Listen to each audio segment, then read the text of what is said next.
I thought we should take this walk together. And one of the things I wanted to talk about was what it means for us to take a walk together.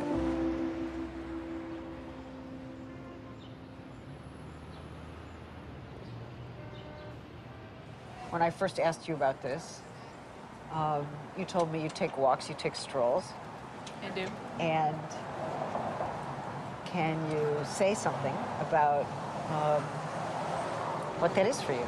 When do you do it and how do you do it? And what words do you have for it?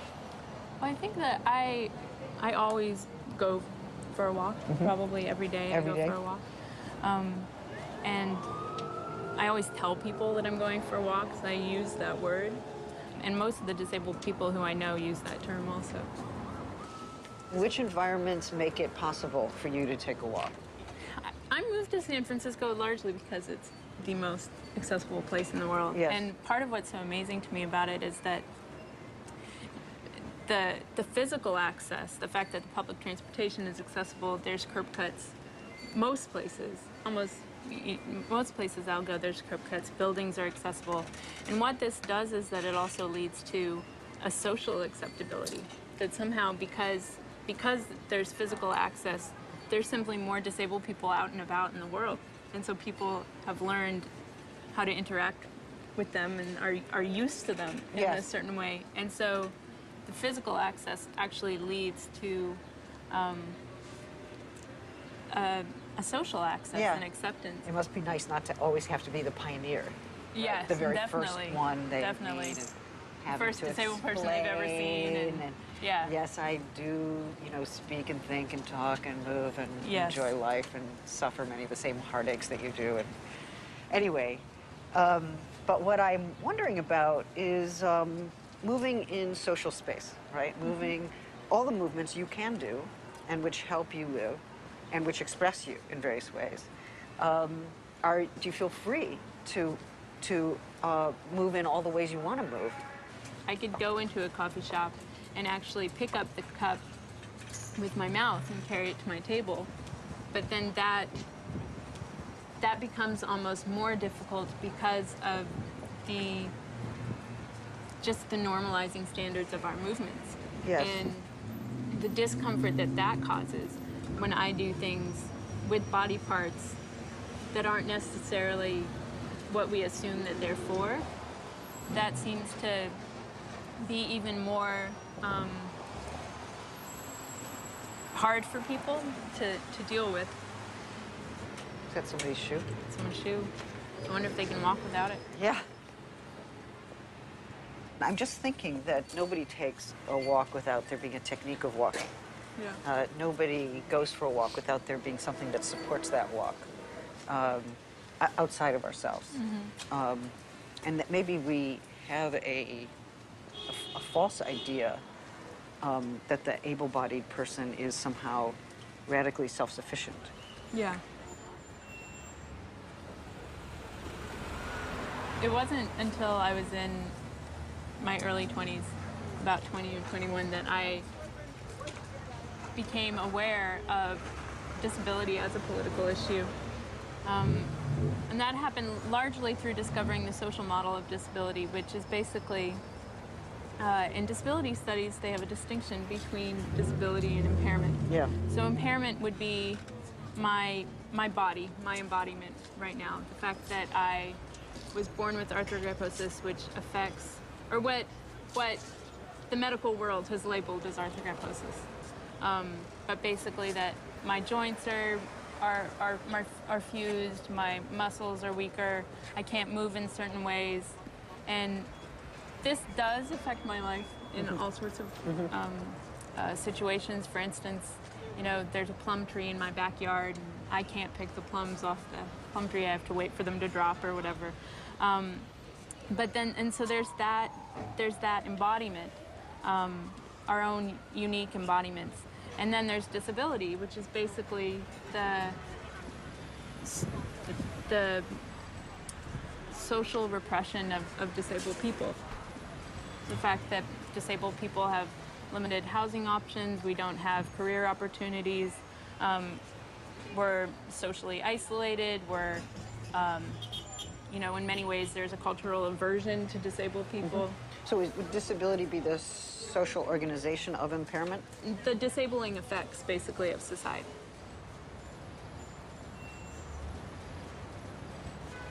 What happened? Did you come in contact with disability activists, or did you read certain things? I read a book review, actually. Oh, really? Yeah, I just read a book review, and when that happened, I lived in Brooklyn, and I would really try to make myself go out and just order a coffee by myself. Yes. And I would sit for hours beforehand in the park just trying to get up the nerve to do that. Oh. In a way, it's a political protest for me to go in and order a coffee and demand help, simply because, in my opinion, help is something that we all need. Yes. And it's something that is you know, looked down upon and not really taken care of in this society when we all need help. Yes. And we're all interdependent in all sorts of ways. Should we stop and get me something warm? I don't know. That's pretty fancy. Let's go find something good. Yeah, I think it would probably fall off my shoulders. Although I guess we could try it on. Okay, so basically that's the back, yeah. So that would be... Yep. Okay. Other arm? Other arm.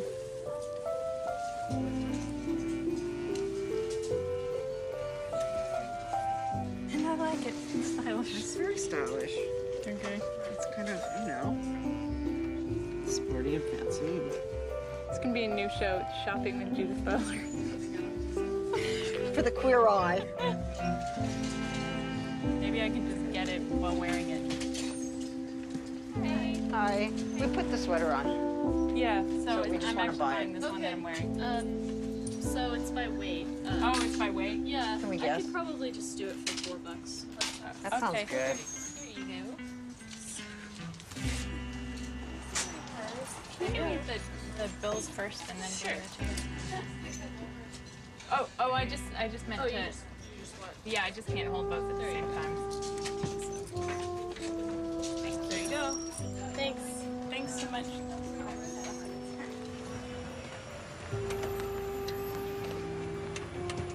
I think gender and disability converge in a whole lot of different ways. Yeah. But one thing I think both movements do is get us to rethink what the body can do. There's an essay by the philosopher Gilles Deleuze called "What Can a Body Do?" And the question is supposed to challenge the traditional ways in which we think about bodies, right? We usually ask, you know, what is a body, or what is the ideal form of a body, or, you know, what's the difference between the body and the soul, and that kind of thing. Yeah. But what can a body do is a different question. It isolates a set of capacities and a set of instrumentalities or actions, and we are kind of assemblages of those things. And I like this idea. It's not like there's an essence, and it's not like there's an ideal morphology. You know, what a body should look like. It's exactly not that question. Yeah. Yeah. Or what a body should move like. And one of the things that I found in thinking about gender and even violence against sexual minorities or gender minorities, people whose gender presentation doesn't conform with standard ideals of femininity or masculinity, is that very often it comes down to you know, how people walk, how they use their hips, what they do with their body parts, what they use their mouth for, what they use their anus for, or what they allow their anus to be used for. There's a guy in Maine who, I guess he was around 18 years old, and he walked with a very distinct swish, you know, hips going one way or another, and very feminine walk. But one day he was walking to school and he was attacked by 3 of his classmates, and he was thrown over a bridge and he was killed. And the question that community had to deal with, and indeed the entire media that covered this event, was, you know, how could it be that somebody's gait, that somebody's style of walking could engender the desire to kill that person? And that, you know, that makes me think about the walk in a different way. I mean, a walk can be a dangerous thing. I'm just remembering when I was little, when I did walk, I would be told that I walked like a monkey. Oh. And I think that for a lot of you know, disabled people, the violence and the sort of the hatred exists a lot in this reminding of people that our bodies are going to age and are going to die. And, you know, in some ways I wonder also just, you know, just thinking about the monkey comment, if it is also a level of, and this is just a thought off the top of my head right now, but just the sort of where our boundaries lie as a human and what becomes non-human. Well, it makes me wonder whether the person was anti-evolutionary. You know? Yeah. Maybe they were creationists. Yeah, I don't. It's like, well, why shouldn't we have some resemblance to the monkey? I mean. Well, the monkey's actually always been my favorite animal too. So actually, quite a lot of the time, I was flattered. Exactly. Yeah.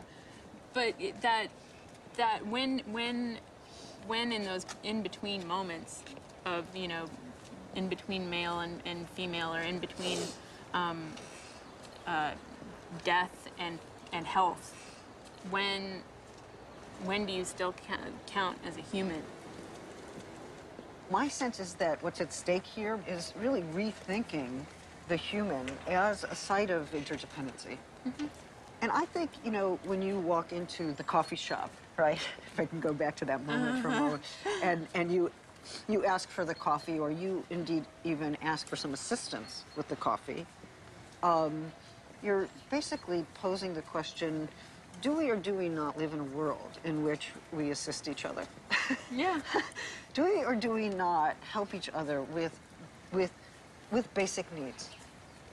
And are basic needs there to be decided on as a social issue, and not just my personal individual issue or your personal individual issue?